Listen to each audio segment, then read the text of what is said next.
days he starts with 118 minutes. Other times he starts like today with 115. And the light hadn't even gone on. I never know. Hello, Houston.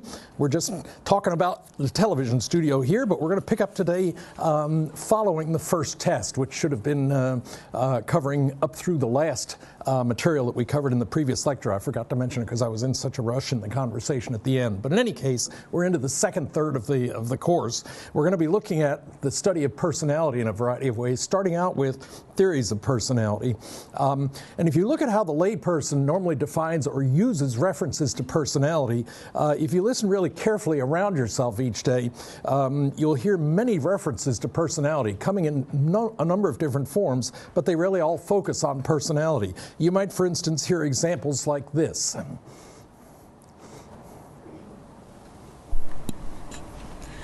She's very aggressive. Or, he's so shy, such an introvert. My mother is really sweet. He's very dependent. He relies on his family to make all of his major decisions. She's got a terrific personality. He's a real dweeb. all of those are various ways in which the words related to what you're really talking about there is the personality of the individual. And I can cite for you many such examples because they're happening around us all the time. But if you analyze how the terms are being used to describe personality, there are at least two different features that seem to be consistently present in the use of this term. For instance, a layperson's use of a term related to personality tends to focus, first of all, on basically labeling whatever it is that we're talking about. So in that case, we talked about aggressiveness, introversion versus extroversion, the sweetness versus sourness or nastiness of a disposition, dependency, independency, the terrificness or, some kind of a gradation of the amount of personality that's present, or a kind of a general condemnation of one's particular interaction with one of the classic words used for that, such a dweeb, which kind of, when my children first came home using that, it was kind of the sum of everything bad you could say about an individual. Just call them a dweeb, and that just kind of wrote them off personally. But in any case, that's an example of labeling of personality, and in most cases what you're doing is labeling the single most obvious feature. We'll come back and talk about that a little bit later. But there's another factor that's also going on. In addition to labeling, the other thing that we're also doing is quantifying. If you think back to the phrases that you heard me give, which are typical of what we might hear in the everyday world, we had amplifiers or quantifiers, words like very aggressive, so, as in so versus not so, or neutrally so, or such as an emphasizer, very, terrific, and real. All of those were essentially quantifying the amount of the particular attribute that was being talked about that was present. And those two features, labeling and quantifying, really seem to capture many terms that we use, many of the ways in which we use the terms identifying or related to personality itself. So that's the layperson side, the way you and I use it in common talking with people. But in addition to the layperson, let's also then look at how a psychologist would actually define personality.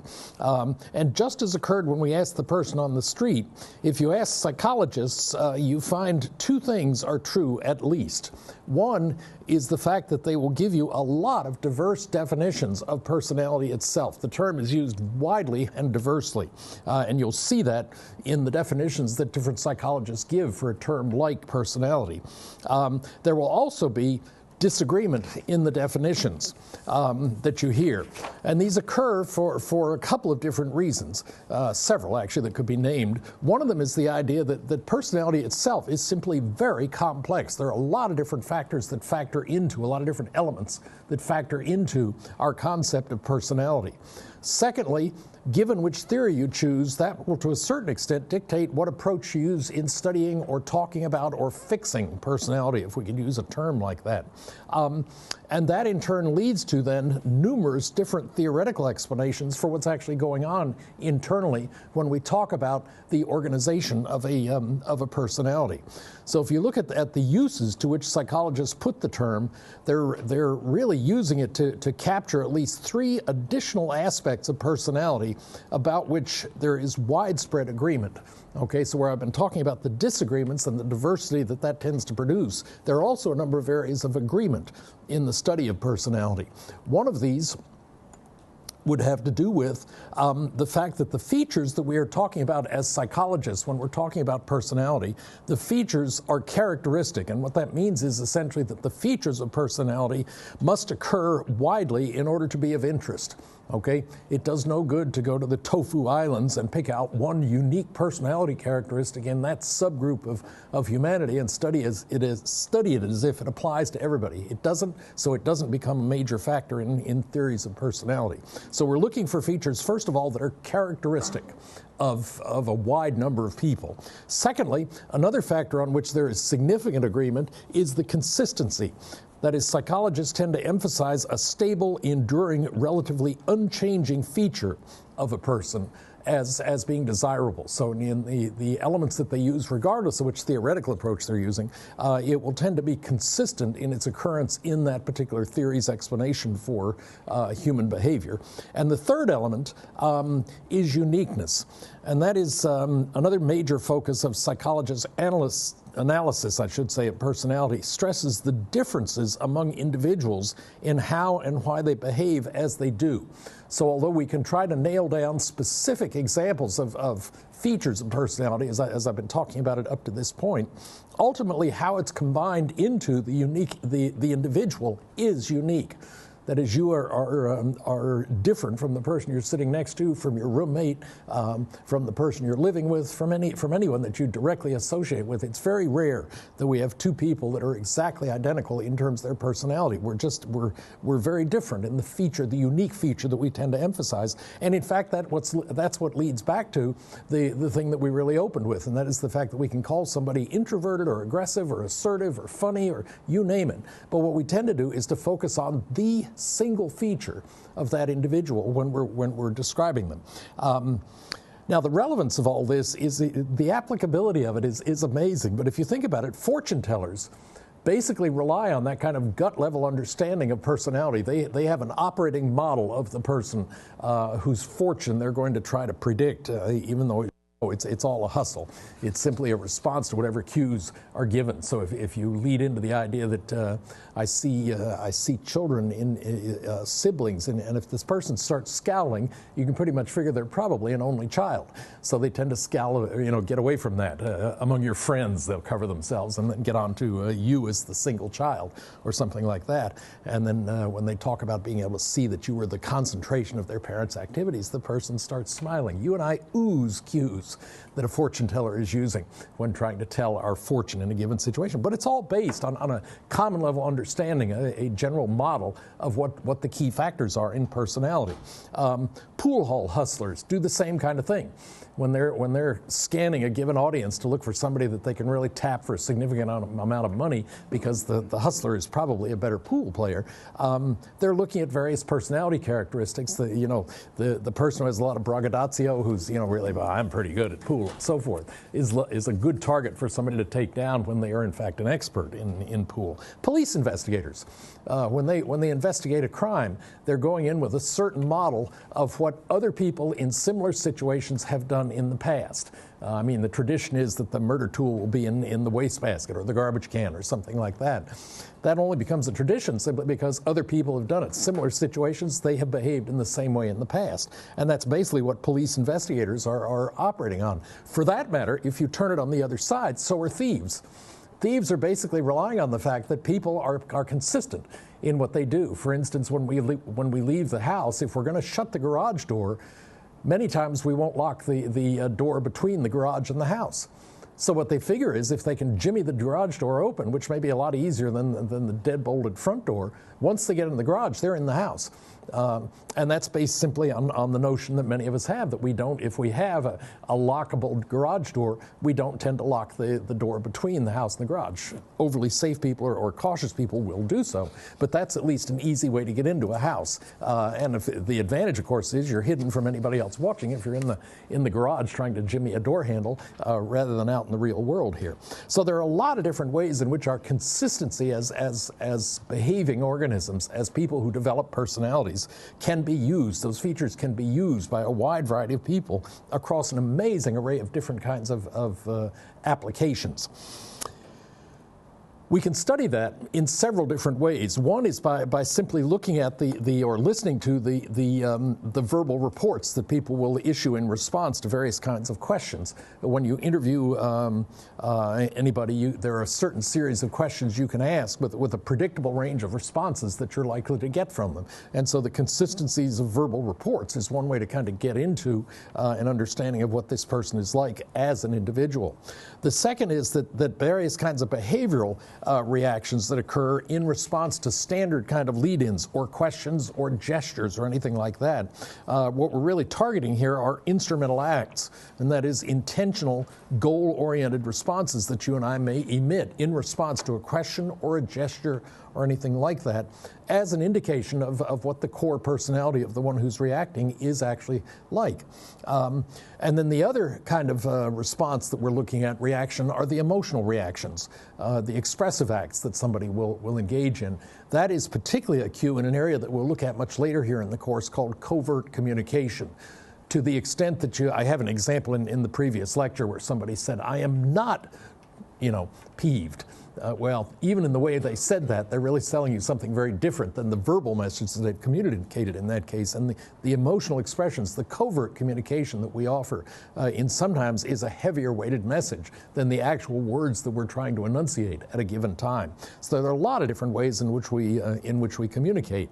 Another one, dead giveaway, is bodily reactions, because among other things, we can't control blushing. If somebody, I'm sure it happened to you in high school with somebody at some point, when somebody walked up to you in the hallway, a good friend or something, and who just noticed you interacting with somebody else, and they simply came up to you and teased you with, you're in love with, and they named a person, and you went into this, and the color of your face gave away the actual answer, even though you may have denied it because you weren't quite sure yet whether that was the nature of the relationship.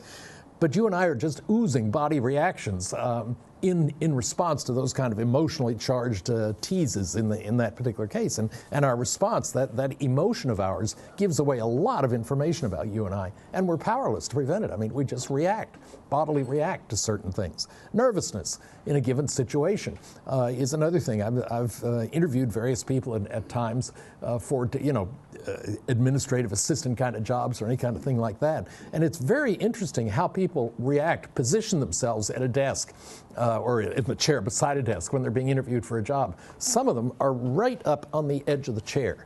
Okay, their back never touches the back of the chair at all. On the other hand, you've got other people that are pretty relaxed and they lean back. They are much more relaxed about the possibility of being hired by you in that situation.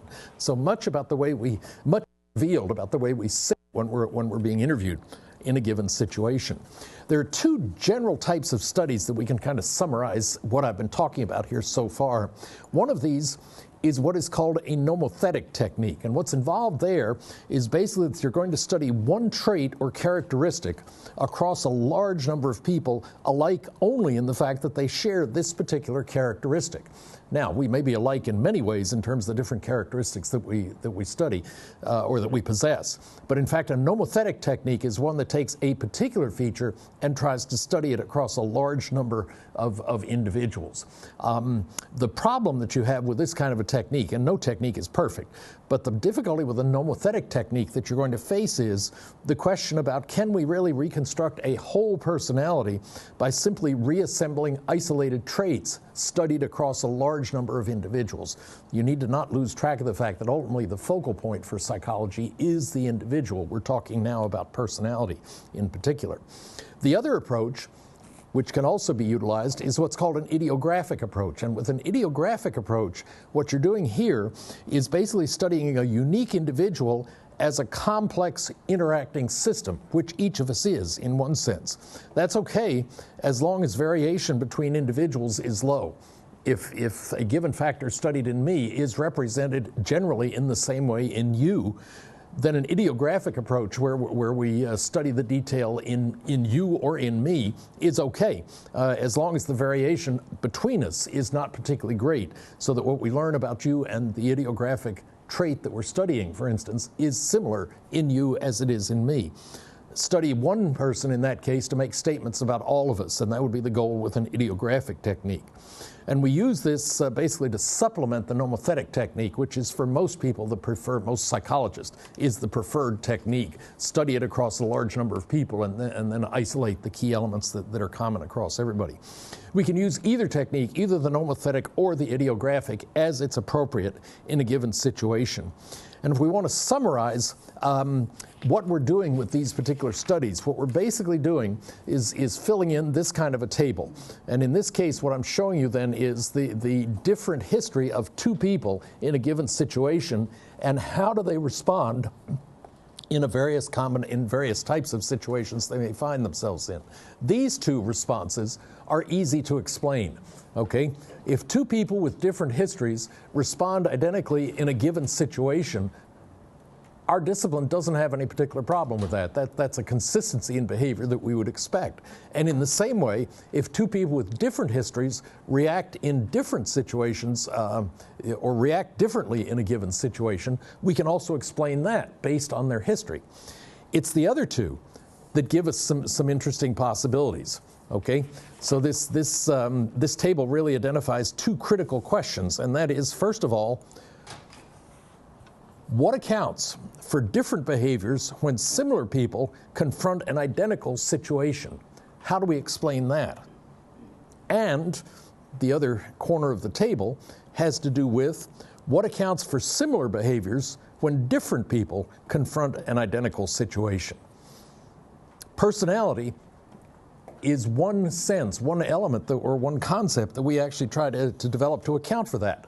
It accounts for the unknowns in the table that we've generated here. And it's trying to explain or contain those things that cannot be predicted from our knowledge of general concepts like learning, motivation, intelligence, behavior. All of those things. Personality becomes essentially the concept that we fill in as the basis for explaining the two squares there where we have a question mark instead of a diagonal lines there. So that leads us to, we've talked around it a bit, let's actually look at that concept of personality and see how we're going to end up defining what we're talking about. One of the ways to look at that is to go back to 1937, 50, 60 years ago now. Actually, gosh, it's almost 80. It's been a while. Gordon Allport set out, his original goal in 1937 was to write a book about personality, and he decided he was going to define personality once and for all. It had been a popular topic in the 20s and 30s and growing into the 40s, so he decided to write a book about it. And what he did first was to actually read the literature. Seems like a good way to start a book. So he read the literature in terms of what other people had to say about personality, and somewhat to his surprise, as expressed in this volume that he published in 1937, he found some 50 different attempts to define personality. And what he ended up doing was backing off his idea of writing the perfect definition, and instead what he did was to analyze those 50 different definitions of personality to see what he could pull out of it in terms of common elements. And so what it led to was one of the very first ever factor studies. That's essentially what he was doing. And in that situation, what he identified were at least 5 different types of definitions of personality. If you kind of clustered all of them into a broader set of overarching categories, what he found was that one type of definition that he was able to define was what he called omnibus definitions. In this case, the personality was viewed to be the sum of a list of enumerated characteristics. And in this case, Allport saw this as a list of ingredients, not a recipe. Now that's a subtle but a very important difference that's being made there. What he's really talking about is that he's identifying a number of different traits, basically, that can be identified, but he is not saying that means that they are combined this way to describe personality. The traits can be a lot present or a little present in any given personality. And so I really like the phrase as he described it, that is that this is a list of ingredients, it's not a recipe, which is something you ought to keep in mind when you think about omnibus definitions. One of the classic examples of omnibus definitions of personality are what are called trait theories, as we're going to be looking at them here shortly. A second general type of definition that he identified is what he called the integrative definitions. This is where what he did was to emphasize the organization of these enumerated characteristics, the traits that we were talking about in definition 1. That is, the key element of these theories was essentially the organizing scheme or the mechanism, that which gives order, is being stressed. Among all the different things that might be impacting us, this particular type of theory of definition of personality is basically going to emphasize the organizational scheme that can be utilized. One classic example of that, and I could think of several, but a classic definition of that would be the traditional SR models of personality, the work of Clark Hull at Yale University and the work that followed that led eventually to behavioral therapy as one of several forms of therapy that we'll look at later, traces originally to an integrative definition of personality, as we'll describe here a little bit later. A third general type of class of definition that Allport also identified are what he called hierarchical definitions. Those are ones that are concerned with levels of organization or integration within the person or at different stages of development within that person. So essentially you can have levels within levels. The classic example of this type of theory, a hierarchical theory, would clearly be Freud's psychoanalysis.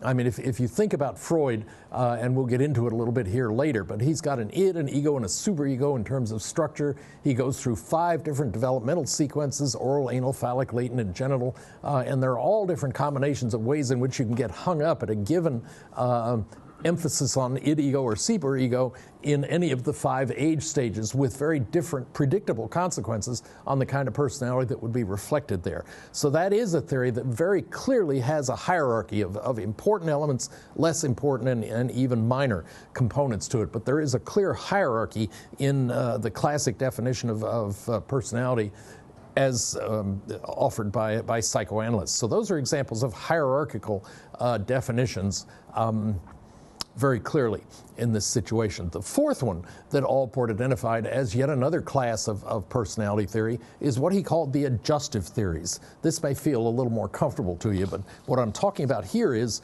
the emphasis here is on the person's varied but typical efforts to adapt to the environment in which he or she finds themselves.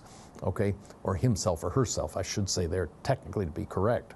But in essence, Carl Rogers' ego-centered theory is a good example of an adjustive theory, because the theory itself has a lot of different elements contributing to the personality. But the key thing when you're reading Carl Rogers or practicing his form of therapy is assisting in adjustment.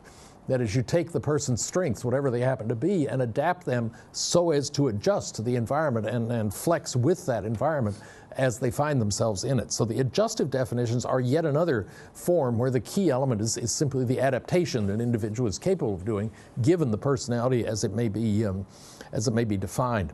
And in some ways, the last category that Allport identified might be none of the above. I mean, that would be one way to define this. But in essence, the way he captured it was to talk about it as being an essence or uniqueness definition of personality. That essentially comes back to the kind of phrases we started our discussion with here today.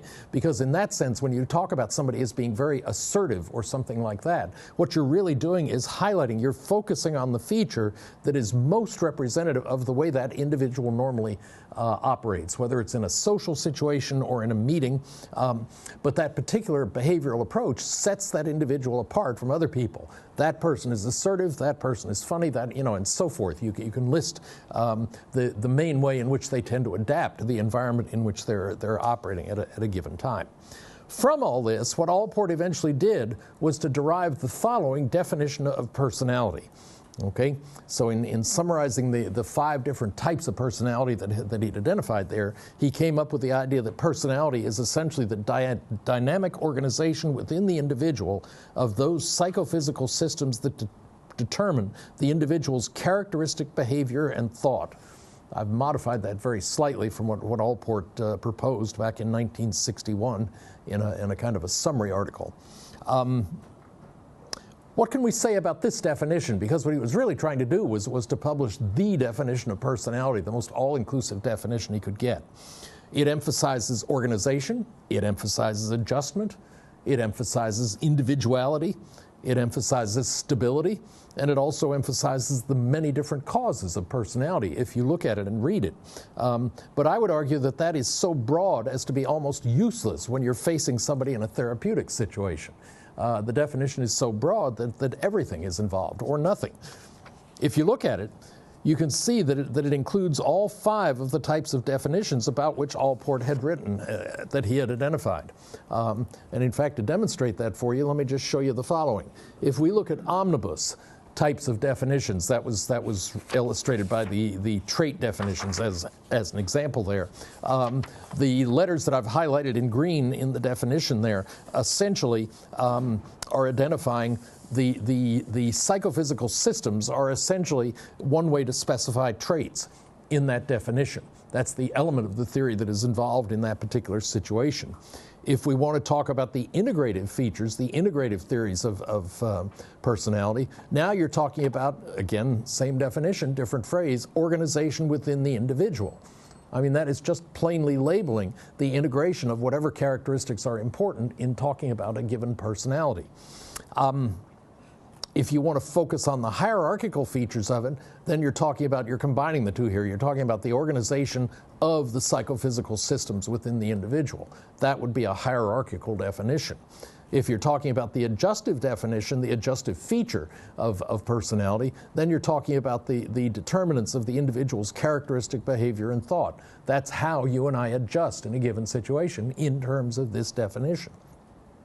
And finally, then, we can talk about the features that are specific to the essence or uniqueness definitions of a given individual. And as you can see, in that case, the phrase characteristic behavior and thought does a pretty good job of isolating those particular elements of personality. So in that way, yes, he's achieved his goal. He's developed an overarching definition of personality, but it is so general that no particular theoretical approach to curing behavioral problems jumps out at you immediately in this kind of a situation. But he did produce a global definition of personality. I can show you some others, and you'll see some common elements that show up here. Martin and Osborne, in a very nice book on personality, I did have the summary thing for you there, just to remind you of the overall definition. The point was simply that all 5 features are clearly reflected in that definition. But if we compare that definition, which was intended to be a broad stroke, let's fold it all into the soup, end up with a perfect definition. If we compare that to others that have been offered, I can cite to you, for instance, a book by Martin and Osborne, where they define personality as a person's consistent and enduring ways of acting, thinking, and feeling across a variety of situations. They folded in slightly different features there: actions, thinking, and feeling. But those are clearly part of what's involved in our personality. And you'll notice that he's identified the characteristic nature of it by talking about those being consistent and enduring ways of doing each of those things. So you again can see that some elements of the 5 factors that Allport first identified. If we go into our current textbook, White and Lloyd, Dunn and Hammer, their definition of personality is simply an individual's unique constellation of consistent behavioral traits. The traits are clearly internalized factors. The use of the word consistent indicates that it's stable. Behavioral indicates that it's going to govern what you're doing in a given situation, and so forth. The uniqueness is captured there. The word constellation clearly implies that there's a structure, there's some kind of a hierarchy in what's involved, so that the definitions vary, but in fact they have a lot of common elements in them. And the final one that I'll give you was by Cohen in the mid-90s, and he defined personality as simply an individual's unique constellation of psychological traits and states. They've really defined essentially the same thing as White and Lloyd, Dunn and Hammer have done, using slightly different words. But again, you've got that word constellation in there. I find that interesting. As a complex a word as it is, it shows up in 2 widely different definitions of personality, widely different in terms of their source. And yet they're still emphasizing things like traits and states. So the general concept of what's being defined by each of these different widely varying definitions of personality has a lot of common elements in it, and I think Allport did us a service by his initial attempt to kind of, well, let's step back and look at what we've actually got here, and I think he did a good job of identifying the particular features that are involved in the overall organization of personality. Let me suggest another model for you in which we can use this. Essentially, what I want to do is to propose that what we do is to conceptualize personality as an intervening variable, as learning is, We can show you what leads up to learning, we can show you what results from it, but we can't actually show you learning. We can only show you the act of learning. And in personality, I find some consistency in viewing it simply as an intervening variable, a hypothetical construct that kind of summarizes a lot of different relations, I should say. So there are many different definitions of personality that emphasize the many ways in which a topic can be studied. Personality is an inherited characteristic. Personality is a social stimulus. Personality as a typical response, or even as a combination of factors. And all of the independent variables listed here, and many more that you and I could identify, are going to be on the input side of personality. That is, how you and I react in a given situation is partly going to be governed by the environment in which we're operating at a given time, our environmental experience. Childhood, for many therapists, is going to play a role in how you and I end up as adults. Our sex, male or female, even something as simple as birth order, whether you're first, second, third, or fourth born, does have predictable effects on how you interact with the world. I think we'll focus on this a little bit later, but it is obvious, for instance, that the control freak tends to be the first child. They tend to, they're the ones that are raised with all the rules, and you got to do this, and you got to do that, and so forth. They're also the kid who mom turns to later and says, take care of Missy, take care of Junior, I have to go do supper or whatever. So they tend to be put in a position of responsibility, and that encourages in them certain kinds of behavioral characteristics which will carry with them during the course of their life, directly as a function of the fact that they were firstborn and nothing else. Because as you also know in your own family, if you look at it, if you're the oldest, your next younger brother or sister had such an easier life than you did. I happen to be oldest born, and I know clearly my sister had a much easier childhood than I did, from my perspective. But that does have an impact on you and I. It's just simply which order we're born in does dictate our parents' skills in how we are raised, the skills that they apply to a given situation. A cold in a 1-year-old for new parents is a crisis. I mean, that's almost an excuse for visiting an emergency room. By the second, certainly by the third, it's, give them fluids, keep them happy, and we'll get through it. Very different kind of experience than we have as first kids. So these are the elements that at least, and I'm sure you can identify a bunch of others that we could throw in there as the independent variables. That is going to ultimately impact this thing I will label as an intervening variable, and we call personality. And in turn, it then impacts or shows up in our behavior in a variety of different kind of dependent variables. Things like the values that we have, the opinions that others have of us. One of the definitions of personality actually defines our personality, the personality of each of us, mainly in terms of how others react to us.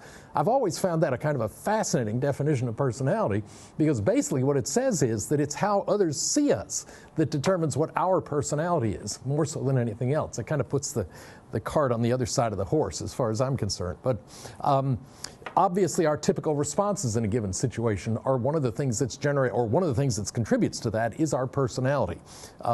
Various kind of traits that we manifest, obviously a feature of our personality, and it even includes attitudes, anxieties, and many other factors, again, that we could identify there. I've used et cetera at the bottom of both of those, simply to indicate that that's just a partial listing.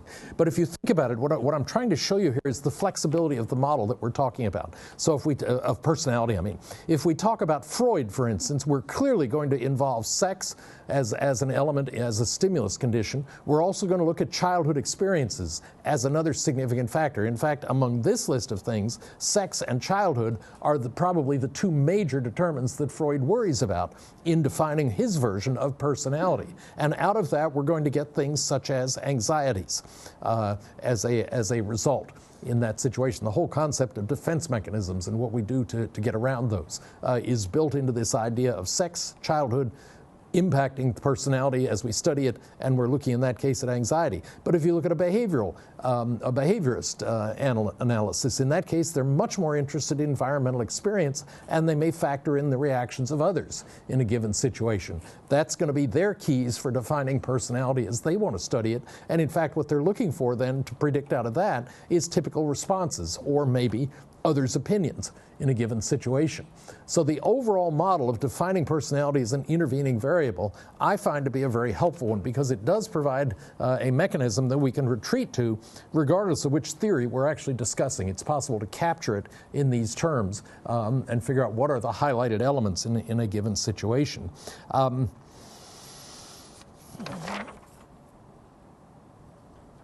What do we do with the knowledge? Well, in fact, there are several things we're going to do. The study of personality basically can be most broadly divided into three distinct types of tasks that we're going to look at that term is used most consistently for three different kinds of activities. So following our general introduction of personality as a concept today, what we're going to do is to give our attention to three interrelated topics over the next several lectures. One of them will be essentially theory and research. And I would argue that that's the founding function. That is, that's the thing on which everything else is based when a healthy theory of personality has been developed. It's built around a theoretical organization of what that group or person views as the most important characteristics. And it's been studied. It's been studied in terms of what impact it has on the finished product here. So most basic here in our discussion is going to be the need to investigate the topic and provide data and theories for organizing our understanding of personality. That's the role of theory. Secondly, we'll then look at abnormality and the various ways in which we can diagnose it. It focuses on the problem of diagnosing and then labeling or classifying the personal difficulties that we may find in a given individual who's seeking help, personality help, or personal help, I should say. And the final element then is, what are we going to do? What form of therapy are we going to offer? And so the third general type of factors that we'll be looking at are those involved in psychotherapy, representing the applications of principles and theories developed through the research to treat or cure the various abnormalities that we have been able to identify. So essentially, how do we describe the study of personality? It can be labeled in a bunch of different ways, but there are some factors I wanted to highlight to you as we get into this. One is the fact that the concept that we're going to be studying is very complex and very broad in the lives of we humans. We study a person's personality, and it involves really all of the factors that we've discussed earlier in the course: environment, heredity, the interaction between them, essentially everything. There is one marvelous quote in a classic personality text, a Theories of Personality text by Hall and Lindsay, in which I've kept this quote with me for years because it's so good, and you'll appreciate it, I think. And that is, what they say in the first chapter of that book is, it's much easier to study the person than it is to study the personality. And if you think about that a minute, there's a lot of psychology wrapped up in that phrase, because what they're really arguing is that when you're a social psychologist, you're studying a person's interaction in a controlled social interactive environment. When you're a learning theorist, you're studying how experience impacts your responses and so forth. But in essence, in that case, what you're studying is the person. And in that case, we can isolate ourselves. We can cut off impact from unintended variables in a given situation and study only learning factors, only motivational factors, only developmental factors. You can name them. But in fact, when you put it all together, you call it personality. And that's why I like that phrase. It's much easier to study the person than it is to study the personality. And that really summarizes what we're going to be dealing with over the next couple of weeks, several lectures here. It includes major emphasis on both the thoughts and the internal feelings of the individual.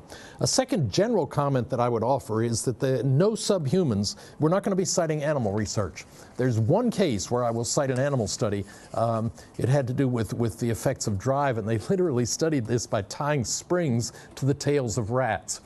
And in fact, I'll show you that a little bit later, but in essence what they were measuring was how hard a rat would pull against a string as a measure of drive, as a measure of urge to get to a particular object. I'll show you where that contributes a little bit later. But in essence, other than that one study, which was clearly an animal study, there's going to be no other research based on animals that I will cite at any point in this next sequence of topics. The topic is simply too complex in you and I.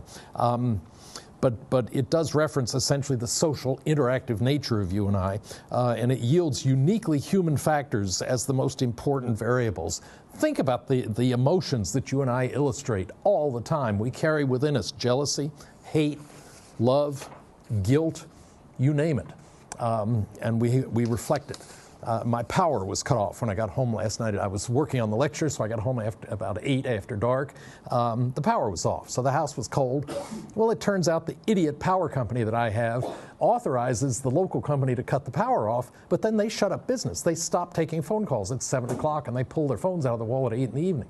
So from 8 last night through one of the coldest nights of the year, this is a winter schedule that we're involved in here, me and my cats actually hunkered down in a 5,000 square foot house with no heat. I am ready for the power company today. I spent an hour on the phone on hold being told, and I can quote the message. Thank you for calling. We appreciate your wait. We will be with you shortly. For an hour and 4 minutes.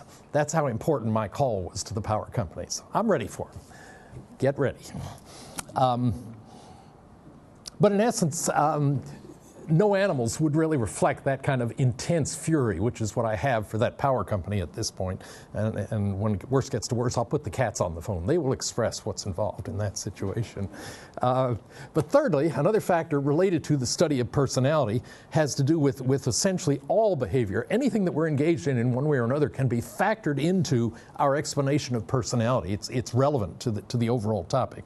So the specific theory that's being studied will determine the relative importance of this versus that factor, inherited versus environmental factors as well. But the behaviors are all going to be integrated, and they are relevant regardless of where they come from.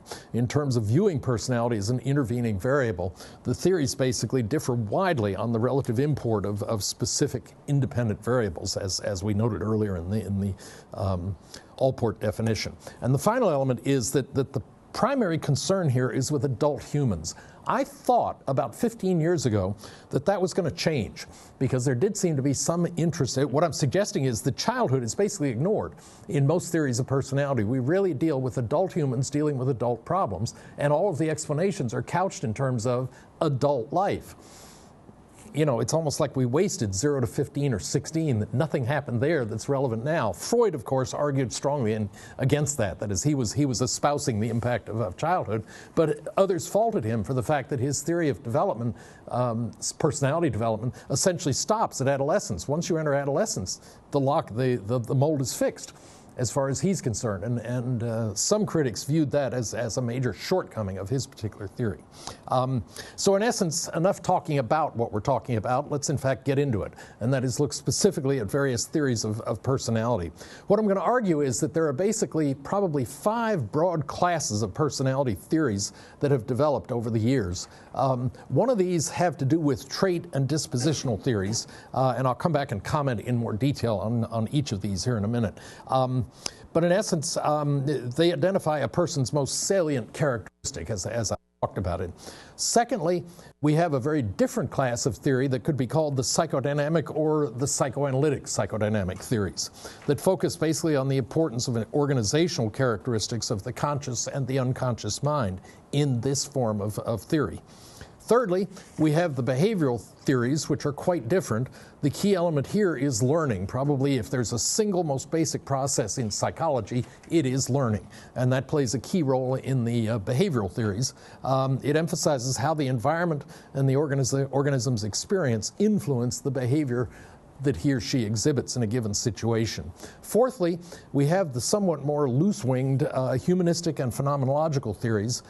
They tend to reject many concerns or assumptions of the other theories. They are less heavy on theory, but they focus basically on you and I as individuals, what is called the self, and they emphasize the importance of perception of the self and of the world uniquely from our individual view.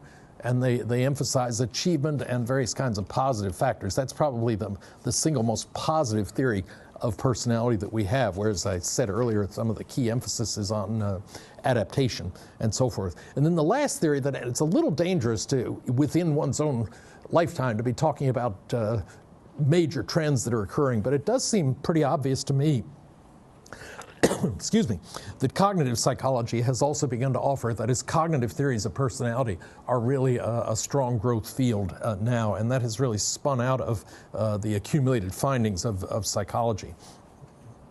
And so I will identify a separate group of what are now classified as cognitive theories, and we'll talk about them a little bit in addition to the other theories that I've been mentioning there.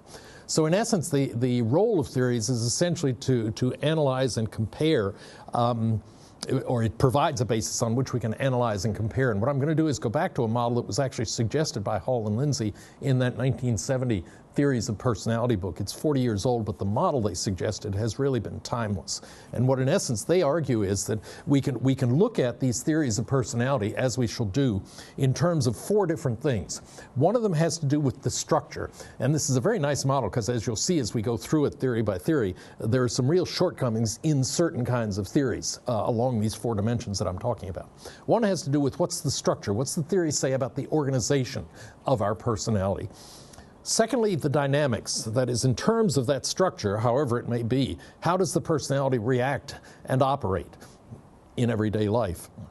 Thirdly, then, this model will focus on development. That is, what is the impact of inheritance and environmental experience on the structure as it develops in a given organism. And finally, then, we'll offer, time permitting, some constructive criticisms, or destructive in some cases.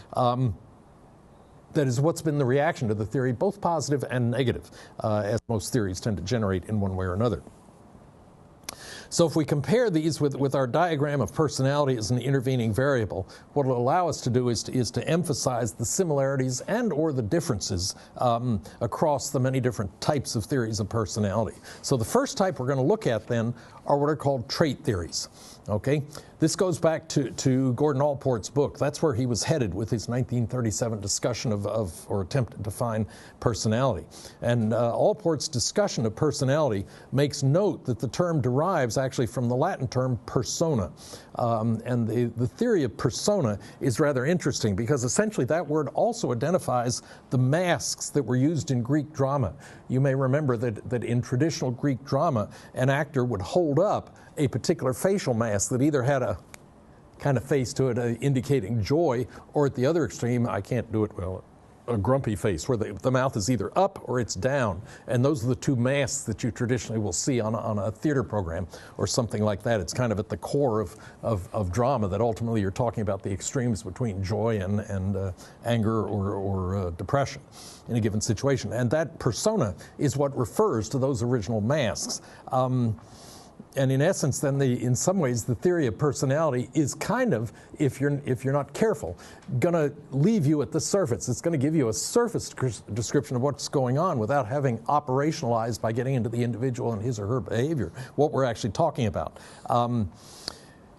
And so a couple of our definitions of personality use the word trait as we were talking about it. And the question then is, what do we mean by trait? And so in essence, the definition that I would offer for you is essentially that a trait is a consistent, stable way that a person acts across varied situations, okay? It's helpful to think of it as a characteristic of an individual, a means by which to describe him or her, not as a thing. That comes back to that definition or that quote that I had earlier in talking about a list of ingredients, not a single product. That's exactly what Allport is raising here. And that is that the idea is that a trait is essentially it's a way to characterize an individual, but it doesn't mean that it's not operating as a thing. There's not a trait hanging in on shelf 4E that impacts behavior. It's an operating possibility that may occur. And so in essence, if we look at Gordon Allport's theory of personality, he actually started out, and it's a fascinating way in which he did his studies of trying to identify the core of human personality. And what he did was actually start out with 18,000 words, adjectives, that concerned people's actions or characteristics. He literally sicked his graduate students on the Oxford International Dictionary and had them pull out any word that related, however remotely, to our behavior, meaning human behavior. If it had any potential relevance at all, put it in the list. And he ended up generating a list of 18,000 words, which is going to turn out to play a key role in both of the 2 theories I'm going to talk about here. But in essence, he started with those words, and he basically tried to factor them down into, he filtered them basically. So he generated from that 18,000 word list, what he did was to generate 4,000 trait names. One example, for instance, would be humility. or honesty. Those would be two examples of traits as a word around which several other words would be clustered in that situation. He then essentially reduced those 4,000 trait names to 121 words, more general descriptors, by eliminating synonyms, words that meant the same thing, and so forth, and making sure that antonyms, words with opposite meaning, were in a different categorization scheme. What he eventually did, Allport, and this was before the day of computers. I mean, it was a very impressive task that he achieved all this, starting with 18,000. But he essentially collapsed it down to 35 what he called trait clusters. And from those, he eventually ended up with 12 of what he called cardinal traits, as indicated on the screen there. That is, some people have a characteristic that dominates their personality. I'm thinking, for instance, of Don Rickles, who as a comedian, when he's in character, is always aggressive. I mean, he's very funny, and the humor is good-natured, but it comes from a fundamental personality that is in-your-face aggressive in any given situation. Mother Teresa, the recently died Catholic nun from India, was another example. The personality characteristic there, the fundamental trait was one of giving or altruism, just total generosity. When she won the Nobel Prize, for instance, the very same day, she simply signed it over to charity work instantly. So she, although she'd gotten a great personal wealth from her accomplishments, she simply gave it back to society immediately. Many of us don't show those kind of cardinal traits in everyday behavior, but the people I've cited are examples of what I'm talking about, what Allport was talking about as a cardinal trait. 12 fundamental organizing principles that theoretically describe us or allow us to be described. That in turn gave way to what he labeled as central traits. Okay, these are consistent behavioral tendencies. How would you describe, for instance, if you think about the male lead? I couldn't think of his name. The male detective on Law and Order, the widely copied television show that's been popular in the last few years. If you think about the male, or for that matter, think about the female lead in that character. Each of them has unique kind of features that are repeatedly represented in the way they do their detective picking apart of whatever particular scheme has occurred or crime has been committed in a given situation. That's an example of essentially central traits, consistent behavioral tendencies that you'll see in particular situations. Of the two characters, male and female, if you think about it a minute, who is the more likely to get mad in that situation? And in that case, it would be the male. The male is the mad one, or the one that's kind of closer to the edge when he's confronting any of the evil criminals that he's working with, and so forth. And that's an example of a central trait, one way in which a behavioral characteristic will show up in us. What he also indicated, Allport, is that what evolved out of those central traits were what he called secondary traits. And by now you can see we've got a multi-level model that is involved here. And essentially those are features in our behavior, consistencies in our behavior that will show up occasionally, but under very specific circumstances. If you're usually warm and gregarious, is that the way you drive? Do you in fact slow down and gesture to people warmly? Well, of course, you can go ahead. That's not typically what I see at the entrance ramps on most interstates. It's like me first in every instance. But that's an example of a secondary trait. If the assertiveness normally gives way the warmness normally gives way to assertiveness when you're in a highway situation. That would be an example, according to Allport, of what he calls secondary traits. They're there, they're harbored within you, they just don't tend to show up very often until the environment is of a particular kind. Not much came of his work, unfortunately, directly, but it encouraged others into the field, especially a gentleman by the name of Raymond Cattell. Regarding traits, one author had a really neat analogy to make a point. And what he was suggesting was that if you go to a paint store, you can select thousands of pre-mixed paints and an infinite number of custom mixed paints, okay? But the colors can all be collapsed, spun out and identified as three: red, yellow, and blue. And in that case, we might think of those as analogies to what Cattell called essentially source traits. Okay, in a paint store, source would be red, yellow, and blue. That's the starting point of the mixing that you do in a paint store. Cattell actually asked to borrow the original 18,000 adjectives that had been generated by Allport, and he sicked his graduate students on their own analysis without any reading of what Allport had proposed.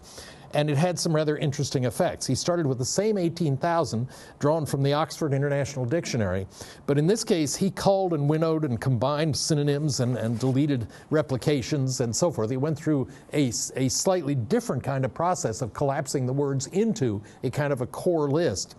And he used, in this case, factor analysis. He did use mathematical analysis of what was going on. He eventually wound up, in this case, with 16 pairs of traits, which had almost no overlap with the 12 that Allport had identified. And the one interesting thing was that Raymond Cattell had actually paired his traits from introversion to extroversion as but one example. The polarity was in fact reflected there. So if we look at both of these approaches, there are some pretty obvious problems that crop up here. One is the fact that there's a disagreement regarding the appropriate techniques to identify an uncertain number of traits. What is the goal here is really what I'm asking. And you could obviously argue that, well, yeah, but we're starting with the data. Let's see where it ends up. But we're applying that data to this concept called personality. There ought to be some kind of a model, a goal that we have in mind for the decisions that we're making. A second, in some ways, to my way of thinking, a more strong criticism here is the fact that what we're working with are trait names. And as an example, honesty is really nothing more, if that ends up as a particular trait, it's simply a statistical grouping of many different factors. And are each of those things equally related to a concept like honesty? So when you subdivide what names ended up being clustered and called, okay, that's honesty, what's the tie between all those parts? Does anxiety, for instance, really combine and confirm fearfulness, apprehensiveness, and troubled? Are those three words that you really would apply to a word like anxiety? Because those are in the word list that eventually ended up being labeled as the trait of anxiety. Within an individual's traits, they may vary as a function of environment, which is not factored into those traits. One classic study of that is the work of Hartshorne and May, going all the way back to 1928, where they were studying honesty in that situation. And they were able to demonstrate that it really, although you may array kids from untrustworthy, totally dishonest, to entirely trustworthy, they were able to set up situations, environments, in which even the most honest would chisel. Would not be totally honest in the way they were dealing with the environment. So the environment does clearly have a role. That's not factored into either of these models effectively. It underemphasizes essentially the role of the environment in the formation of personality as well as the expression of individual components in personality itself. It is objective, it is quantifiable. And it has yielded one rather interesting, what is called a 5-factor model of personality. And this is actually extracted from the work of Allport, Cattell, and psychologists like them, predominantly focused on trait models of behavior. The 5-factor model argues that across all of the different theories of personality that we utilize, these 5 elements always show up. One of them is extroversion, that is a general orientation outward in terms of the personality of each of us. And we can be rated from not having much of this all the way to having a great deal of it, being a total extrovert. Okay? The second element is neuroticism, the anxiety that we face. I'll come in Freud and talk about that more specifically, but neuroticism is a second example. Anxiety-driven fears that any given theory of personality will in fact factor in, maybe in different words, but it is factored in. A third element in the 5-factor model of personality is sociability, essentially. It's degree of agreeableness reflected in the person whom we're studying. The fourth factor is conscientiousness. To what extent do you have a moral core, a set of beliefs that are really driving how you're behaving in a given situation? Fifthly, openness as another general characteristic. These may not be the 5 you might have thought of as the key ways to describe somebody, but when I first stumbled across this, I found it really a very comfortable model. Take any given friend and you can categorize them in terms of to what extent are they outward reaching, to what extent are they anxious, to what extent are they socially comfortable, easy to get along with, do they have a set of values, and are they open and frank in there, are they honest in their exchanges with you? So the 5-factor model was really generated out of kind of a reanalysis of what the 2 prior investigators had actually generated, and kind of an interesting result out of that. But that's as far as it goes. That's simply as far as that model goes. So let's jump back and look at a very different kind of approach, and that is the psychodynamic psychoanalytic approach. I'm going to spend more time than I like on this simply because I understand the theory. All the way through graduate school, I didn't. I did a lot of reading to really understand psychoanalysis, and I've finally gotten to the point where I can explain it to people.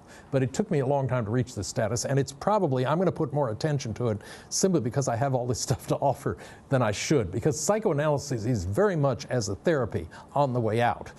There are a lot of theories that have supplanted that. I am trying to line up a guest from our faculty who is an expert on one of the newer fields, just to give you a contrast in view there. But if you look at classic psychoanalysis, what comes out of it is a very interesting way in which we can interpret a number of the other theories, against which we can interpret a number of the other theories. So psychoanalysis itself is essentially based on it's two different things. It is, first of all, a theoretical system itself. It does a really good job of integrating a lot of different factors that contribute to operating personality. And then it's also a technique of treatment. So we're going to look at it today and tomorrow, actually, today in the next lecture, as a theoretical system. And when we examine it as a theory, it really is based only on two types of observation. And this is amazing, for as complex and as big as the theory was. It's really based on only two fundamental types of observations. One of these is essentially deviant or irrational behavior, okay, of a very small number of Freud's patients in therapy. That is, when he had them, in some cases under hypnosis, he was really dealing with the reported anomalies or irrational behaviors that those people exhibited. And that became one of the two major data sources that he used on which to base his theory of human organization, of our personality. And the other thing then was quite the opposite, not deviant behaviors reported by individuals, but simply the events of everyday life. Things like dreaming, slips of the tongue, mistakes, even humor, as an example. All of those are the events of everyday life. But he viewed slips of the tongue as an unintended look into someone's unconscious. Okay, I'll show you a little bit later where that factors in. But the underlying assumption on which this theory is based is what we could call absolute determinism. That is, the theory that he develops is based on the fundamental assumption that there is an absolute explanation for any given behavior. For all behavior, there is an internally generated explanation for why that behavior occurs, period. Undeniable, he's arguing. That's simply an operating assumption on which the theory is based. Another element of this theory, which is basic to all of the different elements that we're going to talk about, is what I've called the conscious-unconscious dimension. And that, you'll see here the first example of the three parts or subsystems of the mind that Freud theorized were actually existing. The one is, and what he uses here is an iceberg to convey the elements of what he's actually talking about. His use of analogy is really effective, because when you look at the three things I'm going to talk about and then put it back in the context of an iceberg, the iceberg immediately calls forth automatically all three of the major elements I'm talking about, as I'll show you here in a minute. So this is one of the analogies that he developed to explain this. Conscious determinants of behavior are those thoughts that are currently, immediately in your awareness. What are you thinking about right now? Those are the conscious determinants of your behavior. Now, in fact, you may be sitting there thinking about last night's date or tonight's date to come. But that is the conscious determinant of what you're sensitive to at this particular moment. Freud argued that that's a very small component of the overall factors he's going to raise that are impacting our behavior. Thus, he uses it as the visual part, the visible part of a large block of ice. And as you know, I forget the exact ratio, but I think it's 1 part in 7 is actually above water when ice is floating in water. So in any case, the conscious determinants of behavior are those that are immediately in our thought and awareness at the moment. Secondly, there's a somewhat larger group called preconscious thoughts or determinants of behavior. Those are not in awareness, but they're very easily brought to awareness, as in the example I just gave you about thinking about a date. I'll bet all of you jump back to whatever was your last social engagement with your favorite other person, just by me making the comment about date. And whether you were thinking about it or not, as I accused, simply mentioning it was enough to bring that issue back to awareness, and you processed a minute or two about it. You know, it was fun, it was not fun, it was awkward, it was great, whatever. And that's an example of the preconscious determinants. I mean, you're sitting here right now listening and taking notes, but who's your lover? Who's your current lover? And that's an immediate, in preconscious awareness, if you're paying attention here. If you're paying attention here. If your mind's wandered, you may be contemplating that person right now. So the preconscious is pretty easy to draw into immediate awareness. And finally then, for Freud, the largest element of this model and of the factors impacting our behavior in any given situation are unconscious. We are simply not aware of them. They're thoughts that can be brought to awareness only with great difficulty. And in fact, one description of what goes on in psychoanalysis is the fact that it's a battle between the psychoanalyst and his skills, her skills, versus the unconscious of the patient, the one who's being helped in a given situation. It's a battle between that patient's unconscious and the skills and questioning abilities of the therapist. The unconscious idea or action takes place in any unconscious mental processes without you and I even being aware of it at a given situation.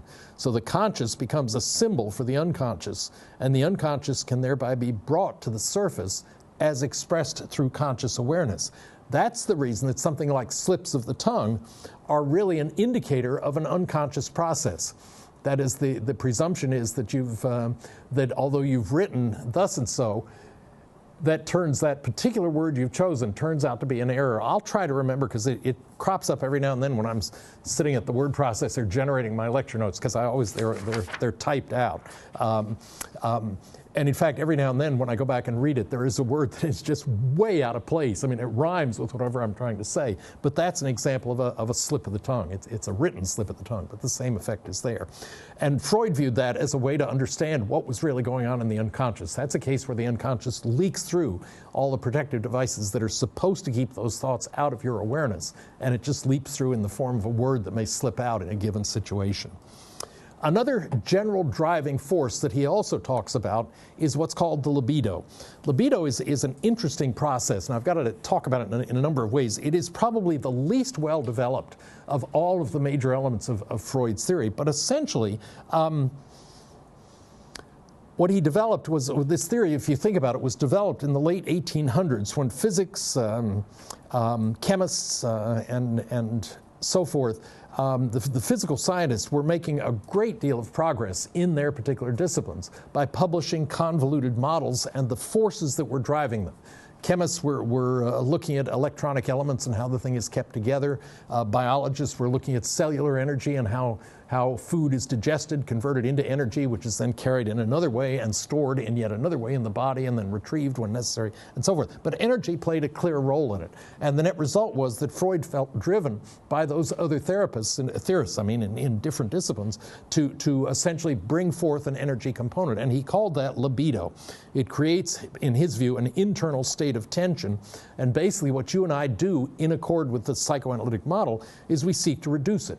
So in essence, what he's using is a drive reduction model of explaining our behavior, and with all the shortcomings that comes with. But the libido essentially creates an inner state that we try to reduce, a state of tension. Freud stressed sexuality, but sex, as he's using it, meant all quests for gratification. Although it focuses on sex, and that's the word it's often used in describing his theory, that and sexual urges, it's really being used in the very broadest sense of any approach towards something that you're actively seeking that is beneficial to you as an organism. Psychoanalysis uses libido as a drive, but as I said, his is basically a drive reduction model. That is, you and I are working to reduce the tensions created by the libido itself. So libidinal objects, as identified, would be those that actually reduce or satisfy those drives. But as you and I mature, the objects which yield satisfaction will change. They will mature and be altered as we're aged. Ultimately, then, if we look at Sigmund Freud, there are a lot of different elements we can say about it. That is, his theory was under active revision throughout his entire life. from 1856 until the mid-'80s when he originally proposed it, up to his death in 1939. The theory was upsetting to his colleagues for a couple of different reasons. One had to do with the fact that he tended to emphasize the unconscious determinants of behavior, witness the size of the overall iceberg that I was showing you earlier as a model of the various factors that were involved. Also, he gave what some viewed as undue emphasis to the powerful role of childhood experiences, and others were offended. Keep in mind now, we're doing this in the late 1800s Victorian London, the cultural genre that existed in the late 1800s, early 1900s, which was considerably more conservative than today's society is, and yet Freud fostered this whole new theory based on sex, which was kind of a no-no in terms of any kind of social discussion. But it was upsetting to him for two or three different reasons. One is the unconscious determinants, which others simply did not like. If we can't be aware of it, we shouldn't be studying it, was essentially the argument. He asserted also that our childhood experiences determine our adult personality. Some were offended by that. And he also argued that our personality is basically shaped by how we handle our sexual urges. Again, keep in mind that he was using that word sex as an assertion toward or a movement toward any favored status in a given situation. Let's look then at the structure of personality as Freud talked about it in his theory. And the structure itself had three basic elements, the id, the ego, and the superego. These are probably not surprises to you in essence, but let me just remind you that these were separate but interacting systems. He actually used here's another case where he used an analogy. They don't prove anything, but they aid in understanding. And for him, if you remember, the analogy that he used for the relative role of the id, the ego, and the superego was a Russian troika, which is a three-horse drawn cart. That only works if all three horses are contributing more or less equally. And if one happens to be weaker than the other two, the two will do all the work and become exhausted, and the third one, who is the weakest, will tend to get dragged under. So in all, that system just does not work unless all three horses are of more or less equal quality and drawing power. So they're separate but viewed as interacting systems. And the id, the first one that we'll look at, basically is present at birth. We are born all id.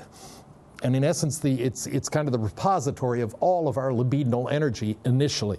The ego and the superego are going to have to borrow some of that libidinal energy, the psychic energy, from the id in order to establish themselves later on in the development of the personality.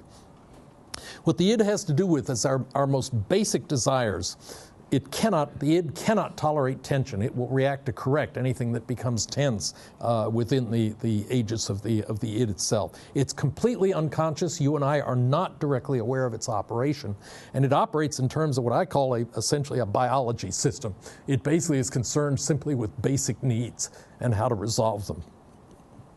Freud said that it operated in terms of what he called the pleasure principle. It seeks gratification without any other considerations, okay? Somebody who's entirely id-driven at age 5 would have no trouble walking past the dining room table and snitching a cookie when there were 4 in the basket, 1 for mother, 1 for father, and 1 for brother and sister. It wouldn't bother the id at all to snitch that cookie and eat it at 4 in the afternoon. That's an id-driven kind of behavior. Stealing cookies from a cookie jar is a good example of id-driven behavior. The second general structure that we need to be concerned with is what's called the ego. And that essentially develops to monitor the id and channel its impulses. It basically serves to satisfy the id's urges. It's entirely the slave of the id at development, at initial development. It emphasizes rationality, and it's going to process then awareness of the reality of both the physical and the social world in which somebody is operating. So it becomes essentially the executive branch. It is willing to delay immediate gratification in order to satisfy long-range goals in a given situation. It operates both consciously and at preconscious levels in a particular situation. You could think of it as a psychology system, given the model I was suggesting earlier, and it operates, according to Freud, in terms of what is called the reality principle. It balances the impulses of the id against the pragmatics of the environment. What are you faced with? Thinking about the fact that if a brand new set of rolls have been set on the table and mom has picked out a given roll and put it on your plate and then walked back out into the kitchen, the ego is what is basically going to prevent you from putting that back and taking another one off, say, your brother's plate. Okay, brother is bigger than you are, and therefore if you happen to take the roll off his plate, which really looks better than the one you were given. So the id is very much about reaching over and getting that roll. The ego is going to be the one that keeps that from happening. The reality that you're dealing with in that case is brother is bigger than you are. And so the ego will figure out a way to get around that. It may, for instance, cause you to cry when mom comes back in the room, and when you're asked, then you point out that he got a much better role than I did. And if mom is fair, she may, well, okay, so, and make the switch. But that's where the reality of the situation is bumped in, and it's the ego that has done so. Under the influence of the ego, you'll essentially clean your bedroom in exchange for a cookie reward, as long as mom was the one that dictated the terms. You got to clean it now, and then we'll give you the cookie. So that's the ego. We'll pick it up next time with the superego. I'll let you worry about that in the meantime.